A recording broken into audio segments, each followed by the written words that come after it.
Hey guys, good morning. দেখতে পাচ্ছ আজকে সকালের ওয়েদারটা কুয়াশায় ভরা। আর আমরা আছি এখন হচ্ছে NH2, মানে হচ্ছে দিল্লি রোড।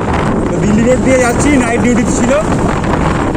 দিল্লি রোড দিয়ে যাচ্ছি, নাইট ডিউটি ছিল। আর সকালের মানে ওয়েদারটা, ভিউটা দেখে সামনাসামনি কিচ্ছু দেখা যাচ্ছে না, মানে বিশাল কুয়াশা পড়েছে আজকে। আর তার মাঝখান দিয়ে যাচ্ছি।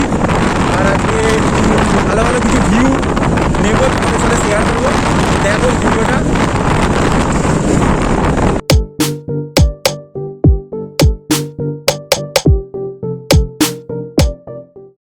তো প্রচণ্ড ঠান্ডা লাগছিল বাইক চালাতে। তো ফেরার পথে দেখতে পাচ্ছ এখানে একটা চায়ের দোকানে ঢুকলাম চা খাওয়ার জন্য। আর দোকানে ঢোকার সাথে সাথে প্রথমে নিয়ে নিলাম হচ্ছে আমার একটা ফেভারিট বিস্কুট। তারপরে বিস্কুটটা শেষ করলাম খেয়ে, তারপরে একটু জল খেয়ে নিলাম বিস্কুটটা খাওয়ার পর।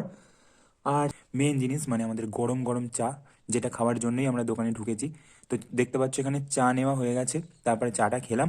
আর সত্যি বলতে এরকম কুয়াশার দিনে যদি চা না খাই, চাটাকে অপমান করা হবে আমার মতে মনে হয়। তো যাই হোক, এখানে আমি গরম গরম চা খাই। তোমরা তাড়াতাড়ি ভিডিওটাতে একটা লাইক করে দাও, আর ভালো লাগলে একটা কমেন্ট করে দিও। তো টাটা।